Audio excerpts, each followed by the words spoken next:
Hello everyone, lovely to be here today. Haven't done a presentation like this for ages, so got to get the ring rust off a little bit. So, as Nikki says, I've known Nikki for many years, and I am her accountant, unfortunately for Nikki. But I'm a chartered management accountant, I'm a tax and business advisor based in Kings Lynn, and I'm part of the Tax Assist franchise network. I have been now for just under 10 years. And I'm really passionate about business and finance and SMEs in particular. And why is that? Well, first and foremost, because I am one. So I know what it's like day in, day out to be a small business owner and the challenges that brings and the rewards. And also SMEs, I mean, correct me if I'm wrong, but I think it's something like 90% of UK businesses fall into the SME category. Something like that. It's a huge number anyway. So I think SMEs are the backbone of the UK economy. And I also think SMEs get a bit of a hard time because we are not like a Google or an Amazon or someone like that who can shop around countries for the best tax legislation.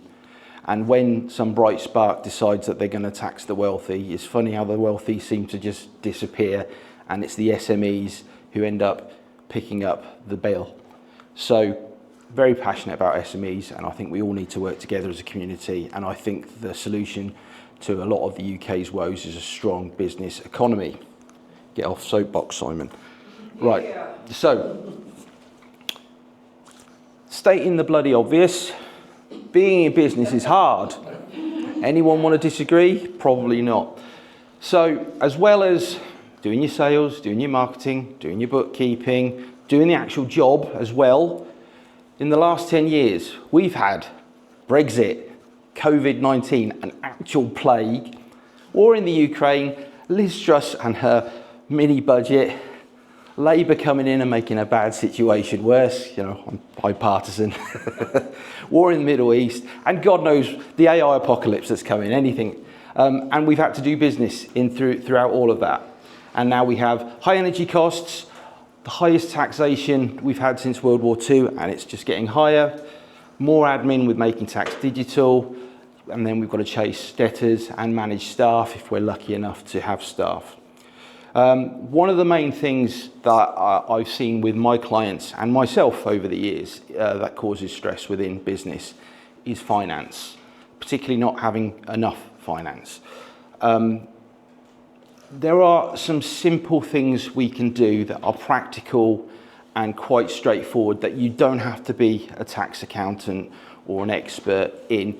They're just reasonably simple and practical. So my goal for this presentation is just to give you 5 tips that I wish if all my clients did this, their lives would be run much smoother for them.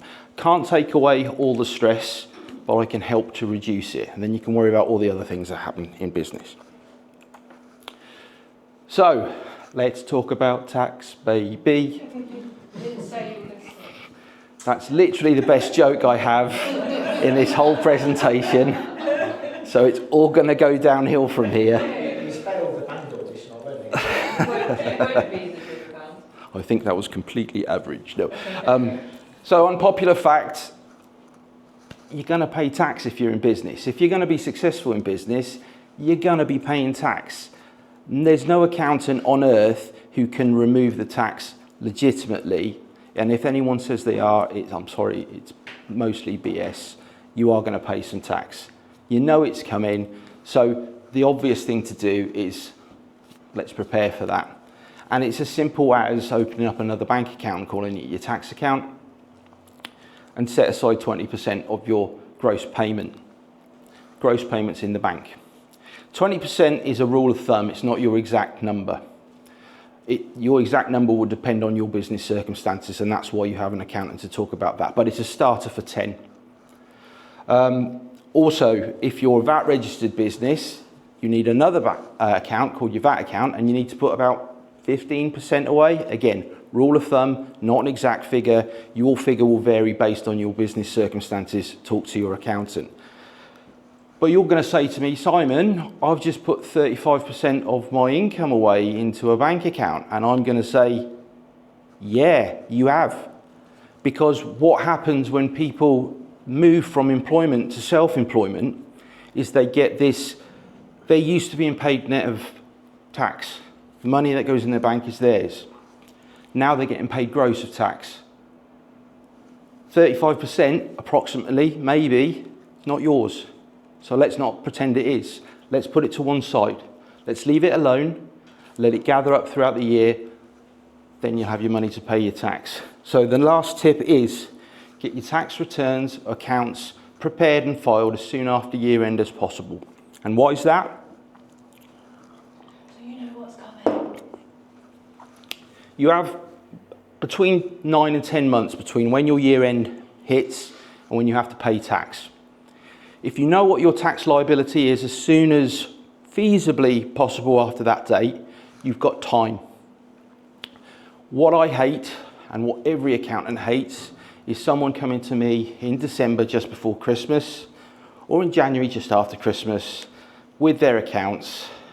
It always ends in disaster, because all I can do is prepare your tax return, and that's the tax you have to pay, and you've got a month to find that money. And are you going to distribute your slides, or I should we can take? do after the meeting. Yeah. so I certainly can. Where was I? So yeah, so don't leave it till December, January. Honestly, sometimes we just want to punch people for that because we've been asking for it since April. Mental note, don't punch your clients, it's not good business. Right, so the next thing. Know your numbers and know what they mean, okay? I am not trying to turn anyone into an accountant. God forbid you'd want to be an accountant. I sometimes wonder why I'm an accountant, but you are a business owner, and part of that is financial acumen and financial literacy. So you need to know in your business what your numbers are and what they mean. So if I asked you what your sales were last month, you should have that figure in your head. What are your cost of sales? Important one, what is your gross profit? What are your fixed costs every month? Understand what your assets are, liabilities, all those sorts of things. They're important to know, and they're important to have that information. That is how you run your business. In this day and age, you've got to use cloud accounting software. I like QuickBooks, Nikki likes Xero. They're both brilliant. There are lots of other packages out there, and the important thing is to use one, learn how to use it, or employ a bookkeeper to do it for you. Get your books up to date every single month, at least. That's sales processed, purchases captured, receipts and payments matched against bank and credit cards. That's your minimum to keep your books running smoothly, and from that you can get some information. Start at 10, the 4 reports I'd be looking at on a monthly basis is your profit and loss, your balance sheet, age debtors and age creditors. I'm not going to go through any of those at the moment. We can talk about them another day. And if you don't know what this is, you need to spend a little bit of time learning. And you know what? It would be really great if there was some kind of simple resource you could use to do that. Hey! Last year, I wrote a book. It's The Basics of Accountant. It is literally the best book I've ever written on accountancy, and it has sold tens of copies worldwide. And here is the QR code thing so you can get it. It's on Amazon anyway. So yeah, big year for self-publishing finance books, wasn't it? So yeah, the good news, the best news about this book is it's nice and short, and you'll get through it in an hour or two. And it's not for an accountant, it's for a small business owner, and it's to give you the base level of financial acumen I think you need to run a small business. Anybody? Right. Number 3. So, building on what we've been talking about to this point, which is all about peace of mind. At this moment in time, you've got your operations account that you're paying your invoices into and your expenses out of. You've got an account for tax that's nicely saving away, so we don't have to worry about that. But let's build a little bit more peace of mind. And I always like to be positive but realistic. And This is a perfect example. Murphy's Law, anything that can go wrong will go wrong. My journey here today was exactly that. Between Kings Lynn and Lincoln, there is one of those bridges that opens up so ships can go through. It never, ever, ever opens up apart from this morning. 20 minutes sat there watching this ship, this little yacht, and I'm thinking, you smug, go past. And I'm like, right, there goes my emergency time. And then as I turn off towards Lincoln, the road's blocked, off on another diversion, and that's why I was 2 or 3 minutes late, soz. Yes, but Murphy's Law, anything that can go wrong will go wrong. So at some point you're going to have an emergency. What I would suggest is we build in some cash reserves, okay? And in an ideal world, that would be like 3 to 6 months of fixed costs. Just set aside just in case stuff happens, because it does. That's an aspirational figure, and sometimes that can be quite a chunky piece of money. So we could just start off with maybe 1 month, or maybe even like £1,000, a couple of £1,000, just set aside for when things go wrong. That turns a, oh my God moment into bloody hell. You get it solved, yes? Right, tip number 4, manage cash flow. This is an important one.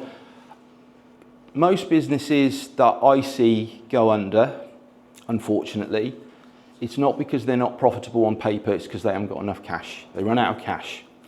So this is where a cash flow forecast is really, really important. And if I just explain what a cash flow forecast is, imagine your cash balance at the beginning of the month, all of your income coming in, all of your expenses listed out, and then your cash balance at the end of the month.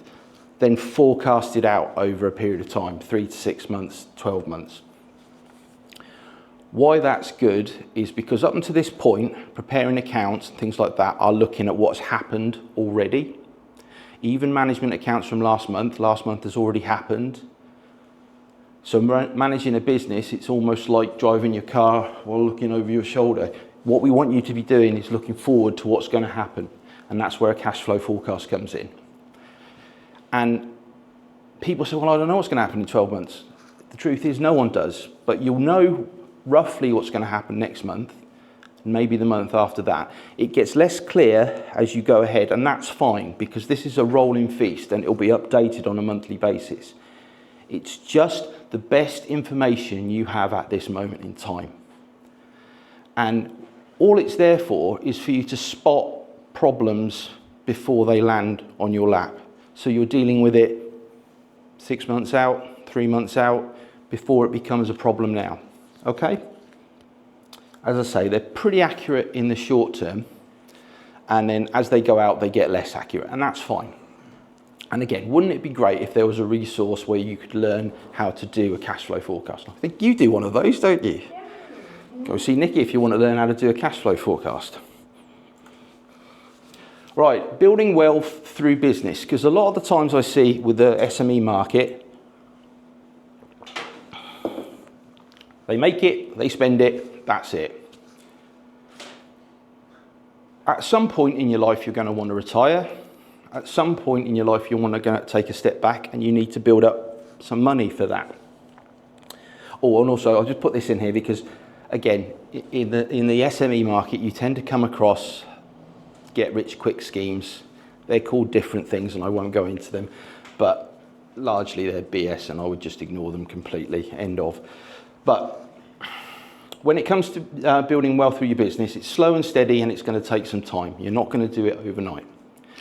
You want to make the best of your pension contributions. Pension contributions are brilliant for as a tax deduction as well. Obviously, ISAs are a great thing as well, but that's after tax money. And working with a good financial advisor is key here, because I can't offer investment advice. But the golden rule for building any kind of wealth in any kind of a position you're in is you've got to spend less than you make and invest the rest. If you spend more than you make, you're going to go into debt, and if you spend everything you make, you're not going to go any further, okay?